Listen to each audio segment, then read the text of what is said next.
Assalamualaikum and good morning, Doctor.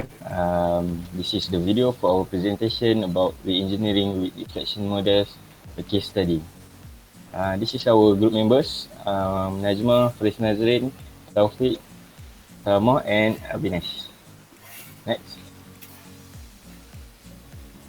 Okay, firstly, we will start by defining a new terms that we found in the case study. Okay, the first term that we can find is reflection models. The definition is a reflection model is the technique used by software engineers to identify the reflection in a large body of source code. Either they can identify the selected high level or the structural view of the system from the source code. And this next term is bottom-up reverse engineering. Bottom-up reverse engineering is the method where source code is analyzed and the abstraction of the system are produced using automated and semi-automated techniques. Next, top-down reverse engineering. Different from the bottom-up reverse engineering, top-down is breaking down of a system to gain insight into its compositional subsystems. Next, the automated technique. It is a technique used to identify the structural high-level components of the code by applying either numerical methods or knowledge of structural patterns. And lastly, semi-automated technique, where human is more involved in it compared to automated, and the user can select information of their interest from the source code and cluster it to gradually develop a high-level model. Okay, the next one is motivation, which is why we need the re-engineering with reflection model. Okay, first, if you see, okay, tool-supported re-engineering is based on bottom-up reverse engineering approaches, which Taufik mentioned earlier. It is which the source code is analyzed and the extraction of the system are produced using automated technique and semi-automated technique. Okay, as mentioned earlier, automated technique is identify structural high level component by applying numerical method or knowledge of structural pattern, and semi-automated technique, which is user more involved in selecting information which from the source code and clustering it, which mean we involve user, and then we can gradually develop a high level model. Okay, next. Okay, so what's the problem with this? Okay, first, the automated is based on pre-coded structural source information, which is it will limit when the re-engineering tasks require other information. And also the semi-automated, which tend to become increasingly hard to apply because the information extracted from the source will grow. So with the automated and semi-automated, then will result to limitation to handle the real world re-engineering tasks. So because of this, we combine the top down approach and bottom up approach. This is the technique, the reflexion model. So the software engineers can quickly form hypotheses from the variety of sources and then concentrate their effort on getting information about the part of the system that are relevant to the task at hand. Okay.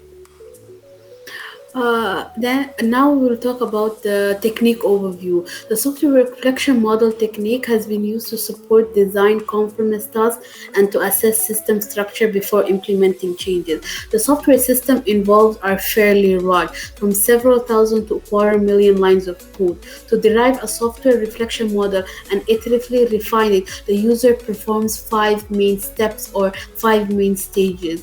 As you can observe here from this diagram, the 5 main stages are define high-level model, extract source model, define map, compute reflection model, and investigate and refine. Let's talk very briefly about all of these 5 steps. In define high-level model, it describes the aspect of the system structure that aid in reasoning about the software engineering task at hand. It basically defines it, and then in the next level, extract source model, the user applies a tool like a graph extractor or a file dependency extractor to to extract the information from the source code. This information forms the source model that will be compared with the high level model. Then we have the define map. Basically, in the define map, the user maps that describes how entities in the source and high level models relate. To make this map easier to state, a user may refer to information about the both physical and logical software structure. By this we mean the system artifact, which is the source code, the documents, and so on. Then we have the compute and reflection model. Given a high level model, a source model, and a map, basically the previous three steps, the user invokes a set of tools to compute a software reflection model. The reflection model lets the user see the interaction in the source code from the viewpoint of a high level model. After we have performed the four steps, we will go into the next step and the final one, which is investigate and refine. Simply viewing and displaying a reflection model does not generally provide a sufficiently detailed information for a user to assess, plan, and perform a software engineering task. Typically, she must also investigate the source model interaction mapped to a particular arcs in the reflection model. After the five steps are performed, it is better to go back to step one and refine the process and perform it all over again. That is a general overview of the technique. Thank you, Najma. This is Usama Abdullah. I'm sorry I have a bad internet connection. So, the lessons learned regarding the tool-based software re-engineering. This case study gave us several insights about the needs of a user faced with a re-engineering activity. So, the first one is explicit declarative maps help task performance. So the engineer used a DMAP to help isolate the potential components in the source, and researchers viewed the map primarily as an input to our technique. It's used to place a conditional completion to statements in the source help the isolation process. This highlights the value of information that connects the overall view to the source. The second lesson learned is the graphical and text interfaces are needed. The researchers provided both textual and graphical interfaces to reflection model tools. Surprisingly, the engineers drove almost all investigation of the reflection model and the source code from textual information. Thus, it might be important to rethink the general belief that graphical interfaces, reverse and re-engineering tools are the best approach. Okay. So the third one is task-specific use are also important. The engineers involved in the case study found it is useful to be able to view the system in terms of uh, a refined reflection model. Yet, they also found it's valuable to build up an understanding of how the high-level view connected to source codes. An important side effect of this flexibility is economy, because since the engineer could keep parts of the model fuzzy and refined, only select parts, uh, they were able to avoid wasting time collecting information uh, that is not needed. Okay, so the last one is tools and process must adapt to the task. So, for example, the Microsoft engineer introduced exceptions to better support his exploration of the Excel source code.